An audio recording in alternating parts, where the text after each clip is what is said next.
Hola a todos, gracias por reunirnos, por organizar esto. Em, Llevo de enóloga soy chilena, pero llevo de enóloga en California 21 años, así que mi trayectoria la he hecho aquí. Em, y me quería enfocar en la parte práctica. Em, ¿Cómo, cuándo y dónde medir el potencial redox? ¿Y por qué? ¿Por qué es importante?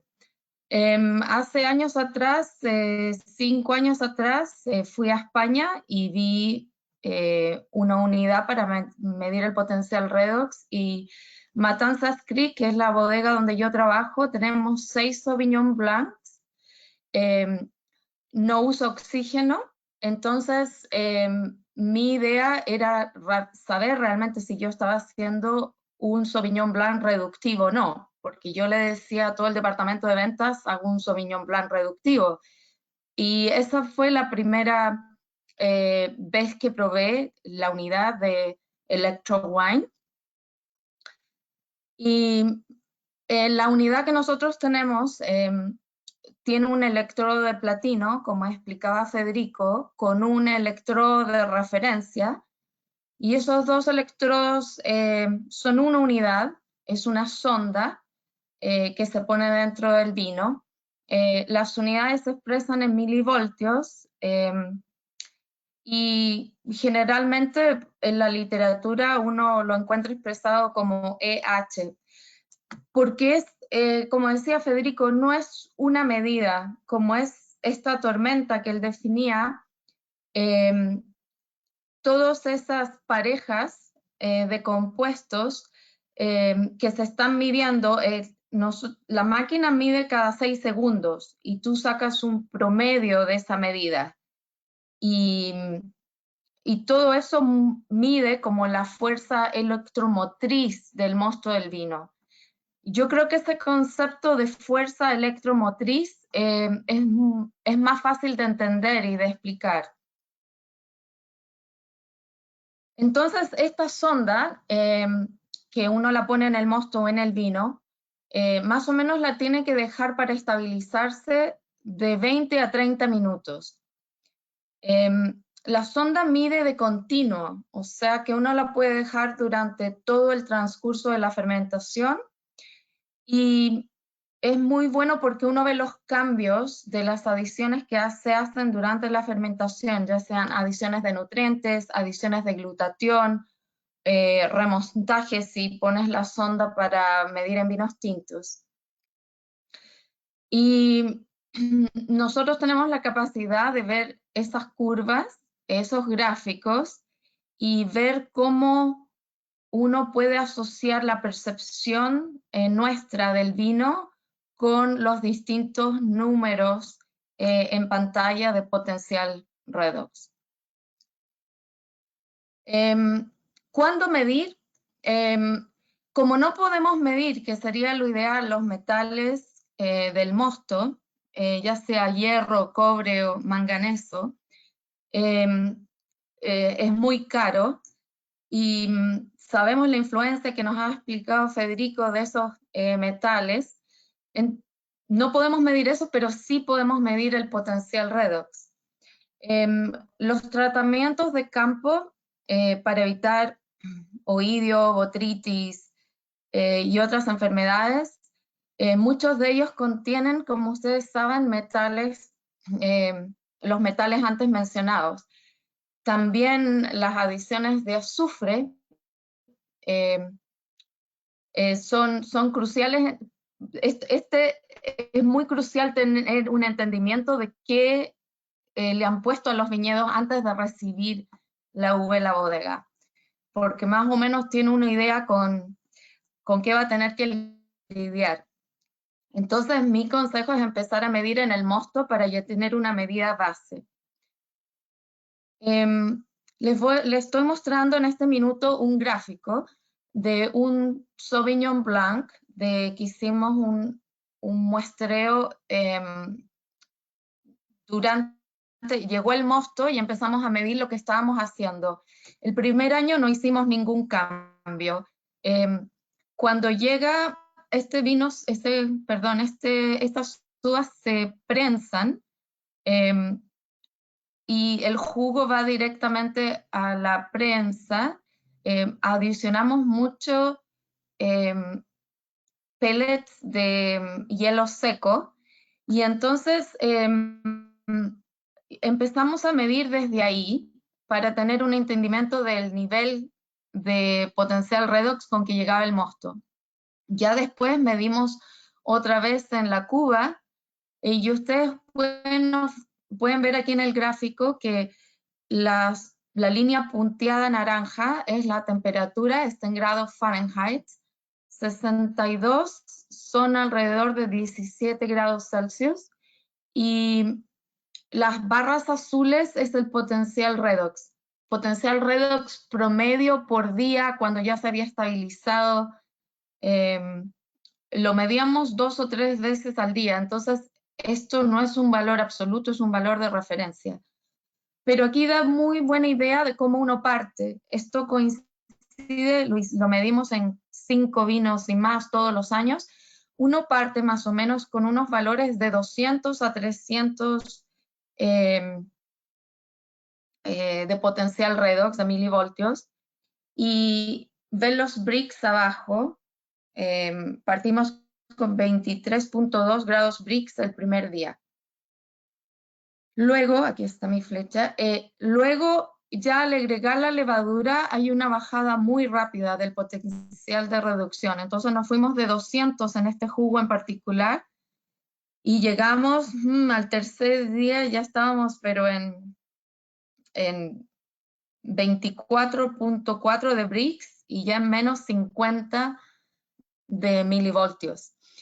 Y entonces fuimos midiendo a través de los días y te das cuenta que llega a niveles negativos y he visto chardonnays que llegan a niveles de menos 100 o menos 150. Nosotros tenemos la medida, hacemos el Sauvignon Blanc como presentaba un panelista previo a nuestra sesión. Lo hacemos 2 días o 3 días a temperatura de 17 grados y luego bajamos las temperaturas más o menos a 12. Y entonces aquí ves que la temperatura baja, el potencial redox se mantiene y luego a medida que pasa el tiempo el potencial redox empieza a subir y llega a un nivel más o menos de los 150.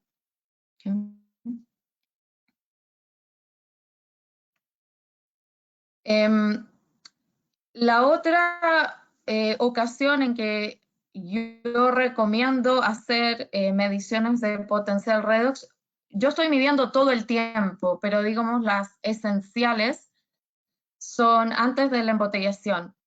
Este es un estudio que hice comparando distintos, era un tanque grande, entonces pusimos una sonda arriba. La sonda de arriba tenía un potencial de reducción más alto, promedio, más o menos como de 140.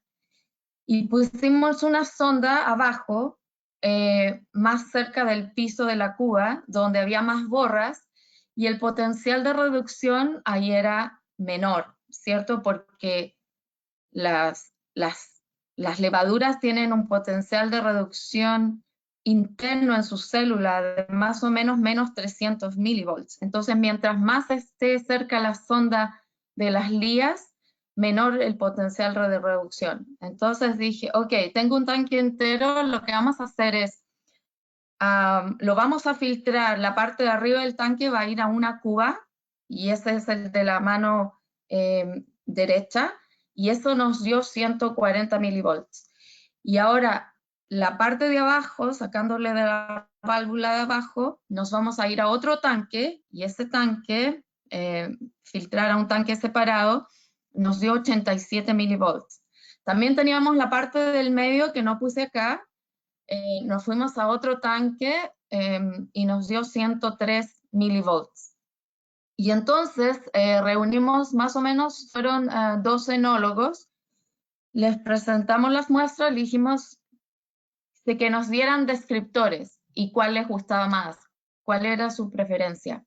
Y lo que encontramos es que a menor potencial redox, los aromas eran percibidos como a flores blancas, era menos frutal, no era tan exuberante la fruta, también habían aromas a piedras blancas, dirá uno, las piedras blancas no tienen aroma, pero es una expresión de mineralidad. A melocotón blanco, y en boca, perdón, era más lineal y había una tensión. El otro, con mayor potencial de reducción, de 140, la madera se notaba más. Nosotros fermentamos este Chardonnay 100% en madera francesa, neutral y nueva también. Entonces se notaba más la madera, era menos floral, había más frutas maduras, más aromas a piña, más expresivos, más melón, más banana, y en boca era más redondo y más cremoso. Y la verdad es que dependiendo de la experiencia del enólogo y de lo que ellos preferían,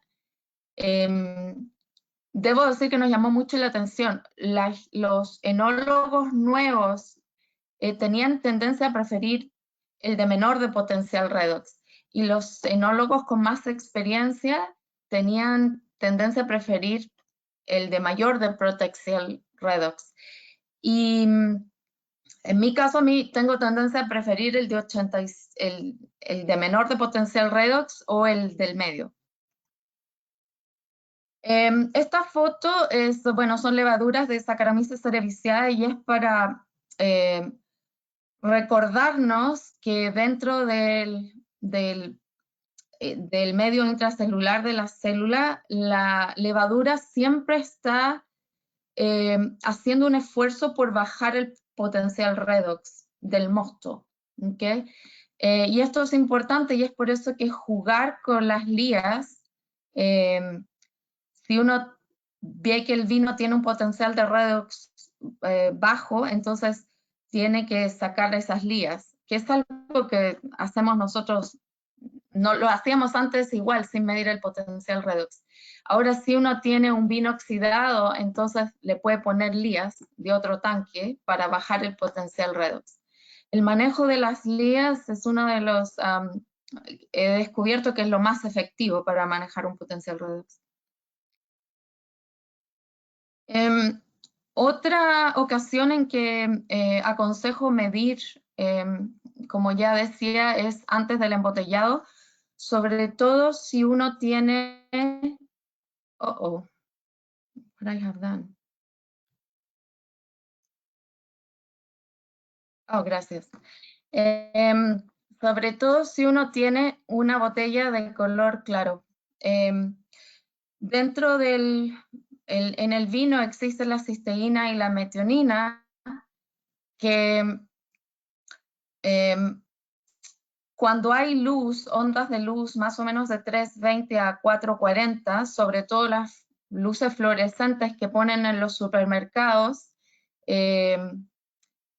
esos activan la riboflavina y el ácido pantoténico, y se produce una reacción en que la cisteína y la metionina cambian a dimetildisulfuro, dimetildisulfuro y ácido sulfídrico.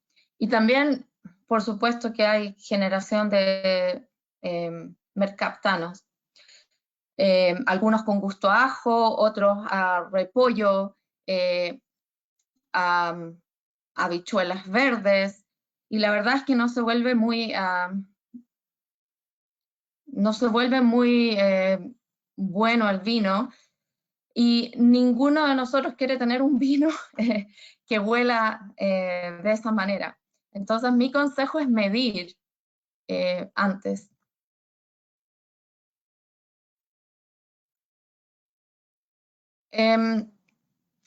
Y la última pregunta era ¿por qué medir? ¿Cierto? Ya dijimos que era porque nosotros, cuando somos responsables de un vino, queremos que huela aromáticamente perfecto, exuberante, que sea ideal. Y la verdad es que el medio de la botella es un medio reductor, más aún si hay luz. Dependiendo, claro, del corcho o si tenemos un screw cap, una tapa rosca, eso va a influir en este medio reductivo. Entonces, medir es importantísimo para evaluar el riesgo de tener un potencial bajo de redox durante el tiempo de guarda en botella.